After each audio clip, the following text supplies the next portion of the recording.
오늘은 매매가 78만 불의 건물이 어떻게 2배로 뛰어 1.5밀리언 달러가 됐는지와 초기 투자 비용 회수에 대한 우리의 두 번째 건물 스토리를 공유하려 한다. 2020년 4월 코로나가 미국을 덮쳤고 뉴욕은 셧다운에 들어간 상태였다. 2018년 말에 구매한 첫 번째 건물에 전 재산을 몰빵했지만 그래도 좋은 매물이 등장한다면 그때부터 영끌을 또 시도할 수 있었기 때문에 우리는 끊임없이 매물들을 매일매일 보고 있던 중이었다. 두 번째 매물을 만난 건 바로 이때였다. 이번에 발견한 매물은 모기지를 감당하지 못한 전 주인이 파산한 뒤 모기지 뱅크에 집을 뺏겨서 뱅크 온드, 즉 REO 프로퍼티가 된 경우였다. 은행이 내놓는 매물들은 보통 시세보다 싸다. 이 건물의 가격은 78만 불. 주변 낙후된 3세대 주택의 시세가 90에서 100만 불 이상이었던 것에 비하면 엄청난 딜이었다. 일단 로케이션이 매우 좋고 비싼 동네라 대박을 예감한 우리는 엄청난 흥분 상태였다. 그래서 우리는 이 매물이 마켓에 올라온 지 6시간 만에 매물을 보지도 않고 오퍼를 넣었다. 그리고는 빛의 속도로 까였다. 이번에도 3.5% 다운 페이먼트 FHA 론으로 해서 오퍼를 넣었는데 이 매물의 경우 거의 폐허와 같아서 사람이 바로 들어가 살 수 있는 컨디션이 절대 안 되기 때문에 실거주가 동반되어야 하는 FHA 론은 당연히 까일 수밖에. 하지만 포기는 없다. 돈을 벌어다 줄 집인지에 대한 확실한 계산이 나왔다면 무슨 일이 있어도 방법을 만들어서 내 것으로 만들어야 한다. 건물값은 싸지만 후덜덜한 공사비 때문에 대출이 어마어마하게 커지는 상황.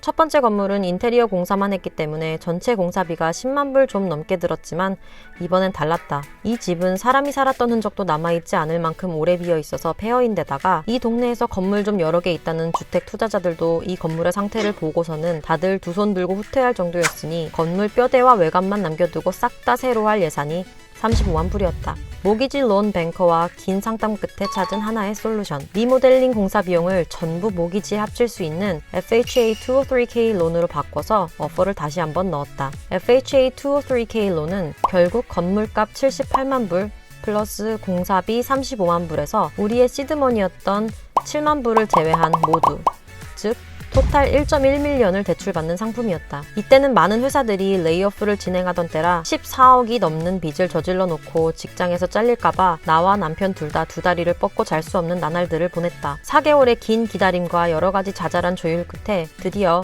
우리 오퍼가 채택이 되었고 2020년 8월 말 건물의 키를 손에 쥐게 되었다. 팬데믹으로 인해 많은 사람들이 뉴욕을 떠났고 집을 살 엄두는 내지도 못했던 때라 딱 그때에만 이런 딜이 가능할 수 있었던 것 같다. 이제부터가 시작이다. 대출도 잘 됐고 좋은 가격, 좋은 로케이션에 건물을 매매했는데 공사를 제대로 시작할 수가 없었다. 타운에서 공사 허가를 받는 데만 총 6개월이 걸렸기 때문이다. 퍼밋도 공사 퍼밋 현장이 아니고 파이어, 빌딩, 전기, 루프, 스트럭처 등등 종목별로 각각 받아야 했다. 허가가 난 항목에 한해서만 공사를 진행할 수밖에 없었고 이 모든 상황이 진행되는 동안 매달 7,500불의 모기지가 생으로 주머니에서 나갔다. 공사가 빨리 끝나고 월세 수입을 벌어들여야 이 고통이 끝날 것이므로 이 프로젝트의 제너럴 컨트랙터 역할을 맡았던 남편이 서브 컨트랙터들을 엄청나게 푸시했고 공사는 이후 4개월 만에 마무리될 수 있었다. 공사는 업체에서 해준다고 해서 그냥 내두면 안 되고 푸시하고 한 번 더 현장 가서 확인하는 과정들을 거쳐야 내가 원하는 시간에 결과를 뽑아낼 수 있는 것이었다. 공사가 끝난 후 2021년 6월